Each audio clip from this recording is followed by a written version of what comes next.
many years ago, when the people of Israel were a great nation ruled by King Saul, they fought a long and bitter war against their ancient enemies, the Philistines. In those days, soldiers used swords and spears and bows and arrows, and they wore heavy armor and carried shields to protect themselves in battle, so that only the biggest and strongest men were taken into the army.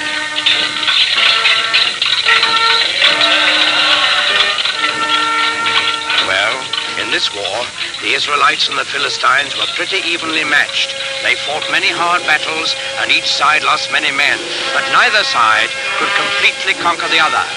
Then one day, while the Philistines were camped on one side of the great valley and the Israelites on the other, there came out of the camp of the Philistines a champion of their cause, a huge giant, taller and stronger and bigger than any man anyone had ever seen.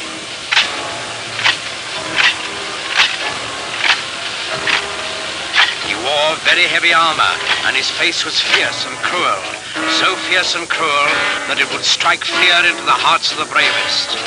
This was Goliath, the giant of Gath. He strode to the center of the valley, faced the armies of Israel, and in a voice like thunder, he hurled this defiance at them. I am Goliath, the giant of Gath, and the Philistines have chosen me as their champion. You, soldiers of Israel, choose a man for you, and let him come down here and fight with me. If he kills me, we will be the servants of Israel. If I kill him, you will be slaves to the Philistines. I defy any man to accept my challenge.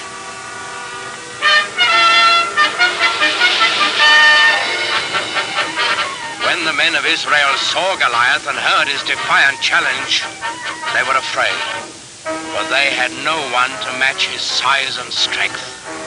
Not one among them dared go down and do battle with the giants. Not, that is, until the shepherd boy David heard Goliath's challenge. Now, David was just a boy. He knew nothing about swords and spears and fighting wars. But he was a thoughtful boy, too, and a good boy, because he believed in God and trusted in him. So, when he heard Goliath defying King Saul's army, he turned to his brothers and said, in defying the army of Israel, Goliath defies God. Is there no one here to go out and do battle against the enemy of the Lord? David's brothers were first surprised and then angry at him. Go back to your flocks and leave wars to fighting men. But David wouldn't be put off. I will do it, he said. Send word to King Saul. Tell him that I will go down into the valley and do battle with Goliath the giant. When the king saw how determined David was, he gave him his blessing and offered him his own royal armor and sword. But David wouldn't take them. He wasn't a soldier. Instead, he went to a nearby stream and selected 5 smooth stones. He put these in his shepherd's bag. He took his stick in his left hand, and in his right hand he held a slingshot. That's all. With both armies looking on, excited and expectant, David went down into the valley to meet Goliath. They met in the middle of the valley. David looking up at the giant, confident and unafraid, and Goliath looking down on the unarmed boy with eyes full of hatred. Suddenly, the giant Philistine roared in a terrible fury. I have defied all the armies of Israel to give me a man to fight, and they have sent a boy against me. What? Am I a dog that you come against me with a stick? David answered him calmly. I come against you in the name of the Lord of hosts, the God of the armies of Israel, whom you have defied. Your sword and your spear and your shield will not save you, Goliath, for this day you shall learn that the Lord fights on the side of right.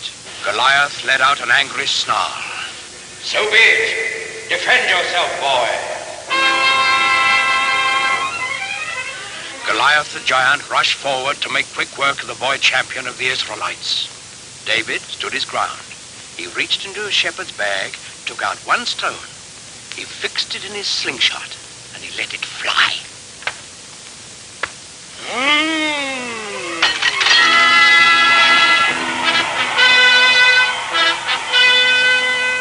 giant was dead, and the simple shepherd boy, who trusted in God, had done what all of King Saul's army hadn't been able to do.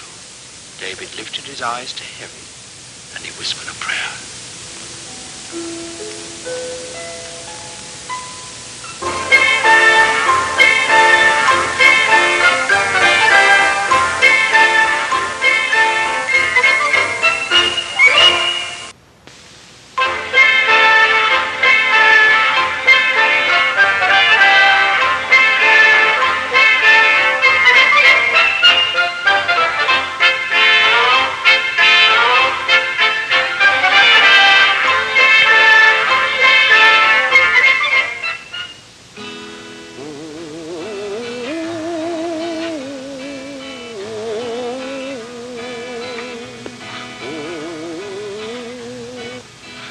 Mighty Paul Bunyan, he lived long ago. His strength and his goodness helped America grow. When Paul Bunyan was just 1 month old, he placed his baby hands around a young maple tree and tore it out of the ground, roots and all. When he was only 18, he was already 25 feet tall and weighed 800 pounds, all bone and muscle. He took one look at the deep forests of the West and found his job: to chop down the trees to make room for cities, farms, and people. Come all you sons of freedom that run the forest stream. Come all you roving lumberjacks and listen to my theme. We'll cross the roaring rivers where the mighty waters flow, and we'll roam the wild woods over, and once more a lumbering go, and once more a lumbering go, and once more a lumbering go. We'll roam the wild woods over, and once more a lumbering go. Paul Bunyan was so tall, he covered miles with every step. Why, one day he started walking across the country. He walked across Ohio, Indiana, Illinois, and then stepped into the state of Wisconsin. There, he met an old farmer, his head bowed down with grief. The farmer told Paul his story. I'm going down the road feeling bad. Oh, my crops have failed and now I'm feeling sad. My family is hungry and we have no place to live. I'm going down the road feeling bad. And with 5 blows of his axe, Paul Bunyan cleared a space of 10 miles for a brand new farm. "Thank you, Paul Bunyan," cried the farmer. "You're welcome," said Paul, as he took an extra big step and walked from Wisconsin into Montana. Yes, Paul Bunyan did some remarkable things, all right. As a soldier in the Revolutionary War, he faced a whole line of cannon. As the Hessian soldiers fired at him, he picked up a tree trunk and batted their cannonballs right back, like baseballs. Once, when pirates were roaming the east coast of the United States, he splashed his foot in the ocean and started a wave that sank the whole pirate navy. Oh, and I almost forgot. He also built the Rocky Mountains. Paul grabbed a hill with either hand with a ring-ting-a-tim-ring-a-tid-not-nay and set them down so they would stand in a row. He built the Rockies up so high the topmost peak held up the sky with a ring-ting-a-tim-ring-a-tid-not-nay. Then came the biggest job of his life. The country had no inland waterway large enough for big ships carrying heavy freight. So, Paul Bunyan began to dig. Soon, he had scooped out hundreds of miles of earth. Now he wanted rain, so he clapped his hands together. And down poured the rain, until the holes in the earth were filled with the Great Lakes. Now, one of the Great Lakes was named Lake Erie, and the town of Buffalo was on its shore. It took just another day's work for Paul Bunyan to dig the Erie Canal from Buffalo to Albany, and the inland waterway was completed. In his later years, with his big jobs done, Paul Bunyan went back to one of his favorite hobbies, mountain making. But this was a mountain for children, a rock candy mountain. Oh, the buzzing of the bees in the popcorn trees near the chocolate ice cream fountain, where the jelly beans grow and the milkshakes flow down the big rock candy mountain. Oh, the children eat their fill of the whipped cream hill, and no one's ever counting.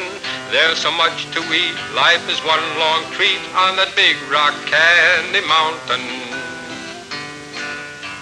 Did Paul Bunyan really live?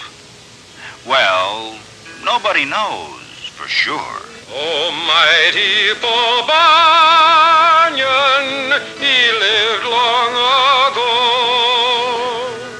His strength and his goodness helped America grow.